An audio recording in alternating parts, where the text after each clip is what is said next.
नमस्कार, मैं हूं सुरेंद्र मिश्र। आप देख रहे हैं महाराष्ट्र हिंदी न्यूज। वरिष्ठ कांग्रेस नेता और मुंबई कांग्रेस की स्क्रीनिंग और स्ट्रेटजी कमेटी के सदस्य उपेंद्र दोषी ने कहा है कि अध्यक्ष पद के चुनाव के बाद कांग्रेस पार्टी और मजबूत बनकर उभरेगी। महाराष्ट्र हिंदी न्यूज से एक विशेष बातचीत में श्री दोषी ने कहा कि अध्यक्ष पद के दोनों उम्मीदवार बहुत सुलझे हुए व्यक्ति हैं और चुनाव के बाद भी पार्टी में कोई कड़वाहट या गुटबाजी नहीं रहेगी। उपेंद्र जी, कांग्रेस अध्यक्ष का चुनाव होने जा रहा है। 17 अक्टूबर को वोटिंग है, 19 अक्टूबर को जो है मतगणना होने वाली है। दोनों कैंडिडेट जो है आपके शशि थरूर जी और मल्लिकार्जुन खड़गे जी, दोनों का तूफानी प्रचार जारी है। तो अभी तक तो बात स्पष्ट हो गई कि आपके समझ में गांधी परिवार का कैंडिडेट इसमें कौन है?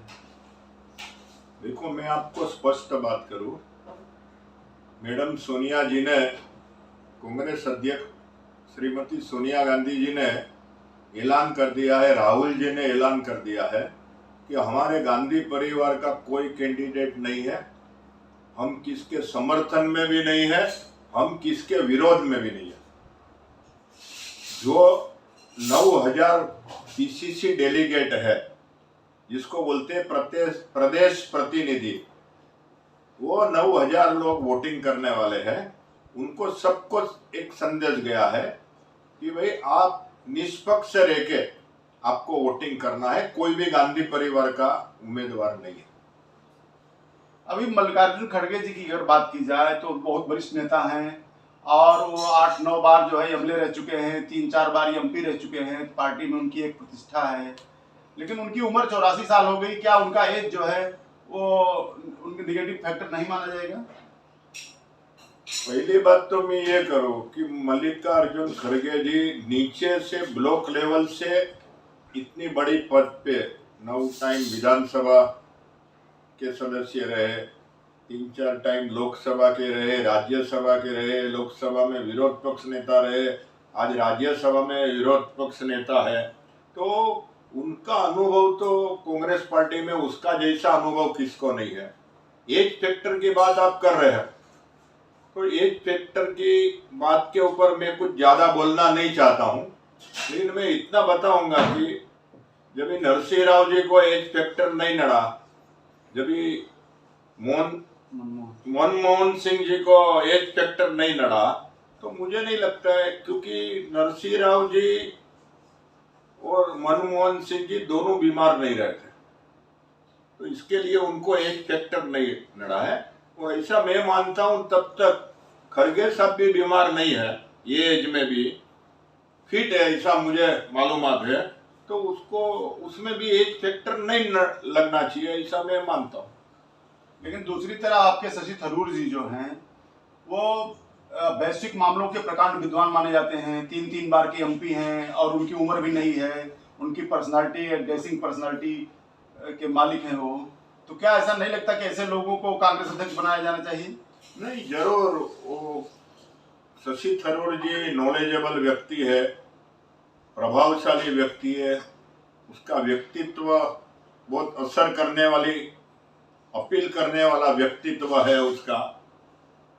और 3 टाइम जो एमपी चुन के आए, वो भी कम अनुभव नहीं है, वो भी ग्रास रूट लेवल पे, जैसा खड़गे साहब ग्रास रूट लेवल पे मजबूत है, आज इतना ऊपर तक आए, ऐसा शशि थरूर साहब भी ग्रास रूट लेवल पे मजबूत होंगे, तभी तो 3 टाइम लोकसभा चुन के आए।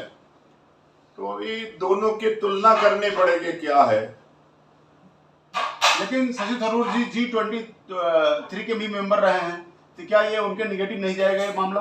G23 कांग्रेस का अंदरूनी मामला था और G23 की डिमांड थी कि कांग्रेस पार्टी में निष्पक्ष चुनाव आना चाहिए।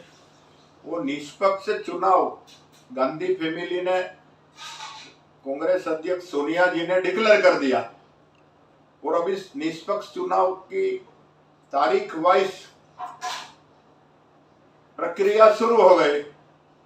तो अभी G23 रहा ही किधर? G23 में जो नरेंद्र मोदी के साथ अंदर से थे, जो कांग्रेस को तकलीफ देने का काम कर रहे थे, वो लोग तो गुलाम नबी आजाद जैसे लोग तो पार्टी छोड़ के चले गए, ये तो सब बाकी के लोग कांग्रेस पार्टी में है। आप देखो कि G23 में हमारे महाराष्ट्र के पूर्व मुख्यमंत्री पृथ्वीराज चौहान साहब भी थे, वो खड़गे साहब का फॉर्म भरने के लिए साथ में गए थे। तो अभी G23 रहा ही नहीं, इससे बड़ा प्रूफ मैं क्या दे सकता हूँ। तो मैं शशि थरूर साहब को G23 का उम्मीदवार नहीं मानता हूँ, दूसरे का मुझे मालूम नहीं। मैं तो दोनों कांग्रेस के उम्मीदवार करके दोनों के ऊपर सोच रहा हूँ। आपने लंबे समय से कांग्रेस को देखा है, आप इंदिरा गांधी जी, राजीव गांधी जी सबके साथ आपने काम किया है, आपने बहुत सारे चुनाव देखे हैं। आपका अनुभव क्या कहता है, किसका पलड़ा भारी रहेगा? मुझे ऐसा लग रहा है कि किसका पलड़ा भारी रहेगा भारी नहीं रहेगा ये पीसीसी मेंबर ने सोचना नहीं है, नहीं हमको किसका प्रचार में उतरना है। हमारी तो बात स्पष्ट है कि जितने भी 9000 पीसीसी मेंबर है सब ग्रास रूट से आए हुए अनुभवी स्थानिक नेता है। उनका अंतरात्मा क्या बोलता है उसके ऊपर वो वोटिंग करेगा, और मैं भी मेरा अंतरात्मा क्या बोलेगा उसके ऊपर वोटिंग करूंगा, क्योंकि मैं दोनों की तुलना करूंगा। दोनों में कौन मुझे पसंद आता है उसमें से मैं 17 तारीख को वोट डालूंगा। 16 तारीख 17 तारीख सुबह तक सोचने का टाइम है हमारे पास, तो हम सोचेंगे। ऐसा खबर मिल रही है कि शशि थरूर बहुत टफ फाइट दे रहे हैं। पार्टी के लिए तो अच्छा है, अगर कांग्रेस गांधी फैमिली में से कोई उम्मीदवार रहता तो फाइट ही नहीं होती, कोई सामने खड़ा नहीं रहता। और आज कांग्रेस की ये लोकशाही जिसको बोलते हैं, ये स्वतंत्रता है हर एक वोटर्स को कि किसको वोट देना। वो टफ फाइट होएगा तो ज्यादा अच्छा होएगा, कांग्रेस ज्यादा मजबूत होकर उभर के आएगी। क्या पार्टी में गुटबाजी नहीं बढ़ेगी इससे? दोनों नेता के बारे में सोचे तो खड़गे साहब और शशि थरूर साहब दोनों बहुत बड़ा महान व्यक्तित्व है। वो कभी गुटबाजी में मानने वाले लोग नहीं है। ऐसा इतना साल का अनुभव मेरा बता रहा है कि इतना अनुभवी व्यक्ति हर प्रक्रिया से पसार हुई, राजकीय प्रक्रिया से पसार हुई व्यक्ति ऐसा काम नहीं करेगा। लेकिन कहाँ होता है, थोड़ा आजू बाजू के लोग रहते हैं दोनों के, वो लोग अपना स्वार्थ, निजी स्वार्थ करने के लिए गुटबाजी खड़ा कर देते हैं। सामने वाला किसके साथ है उसके खिलाफ बोलना शुरू कर देते हैं, सामने वाले के लोग उसके सामने वाले के खिलाफ बोलना शुरू कर देते हैं, और इसके लिए मीडिया को मजा आ जाता है। तो मैं तो विनती करता हूं कि अगर मीडिया में गए तो किसके खिलाफ बोलना नहीं चाहिए, क्योंकि कांग्रेस पार्टी को और ज्यादा मजबूत करने के लिए ये चुनाव हो रहा है, तो इससे गुटबाजी से दूर रहना चाहिए। अब चुनाव तो कांग्रेस का हो रहा है, अध्यक्ष का ये इंटरनल मामला है कांग्रेस का, लेकिन भाजपा के लोग भी तरह तरह की बयानबाजी कर रहे हैं। संबित पात्रा जी का भी कई बयान आया है इस मामले पर, आपका क्या कहना है?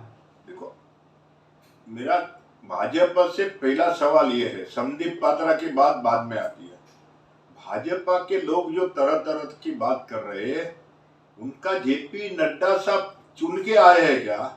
उसके पहले भाजपा में कौन से राष्ट्रीय अध्यक्ष चुन के आए हैं? भाजपा के पहले जनसंघ थी, तभी भी कभी जनसंघ का चुनाव हुआ। तो भारतीय जनता पार्टी का इतिहास है, उनके जो पेरेंट बॉडी है आरएसएस, राष्ट्रीय स्वयं सेवक संघ, उसमें भी कभी चुनाव हुआ है क्या? ये लोग चुनाव में नहीं मानते, ये लोग लोकशाही में नहीं मानते, ये लोग ठोकशाही में मानते हैं। ये और आज दिख रहा है कि सभी ईडी होवे, इनकम टैक्स होवे, सभी लोगों को उपयोग ये लोग कर रही है। अगर लोकशाही में मानते होते तो विरोधियों को दबाने के लिए ये लोग सरकारी एजेंसियों का उपयोग नहीं करते। आप देख लीजिए ताजा दाखला महाराष्ट्र का क्या हुआ। और संदीप पात्रा की बात कर रहे हैं आप, संदीप पात्रा नेगेटिव व्यक्ति है। नेगेटिव व्यक्ति के बारे में कुछ बोलना भी ठीक नहीं है। उनके पास कभी कोई अच्छे शब्द मिले क्या आपको? हमेशा वो बीजेपी की विचारधारा के मुताबिक बोलते रहता है, और बीजेपी की विचारधारा आज जनता पसंद नहीं कर रही है तो संदीप पात्रा की बात ही नहीं आती है। आप किसका समर्थन करने जा रहे हैं इस चुनाव में? मैं तो 17 तारीख को नक्की करूंगा मेरा अंतरात्मा का आवाज क्या बोल रहा है, उसको मैं वोट दूंगा। मैं किसका समर्थन में तो उतरा नहीं हूँ। मैं पीसीसी हूँ, प्रदेश प्रतिनिधि हूँ। मैं मेरा वोट नक्की करूंगा। ये कोई बीजेपी और कांग्रेस के बीच में चुनाव नहीं है, ये कांग्रेस का इंटरनल चुनाव है। इसमें हर व्यक्ति को अपना पसंद का व्यक्ति पसंद करने का अधिकार है। वो सब लोग अपना अपना अधिकार का अपना अपना अंतरात्मा का उपयोग करें। धन्यवाद।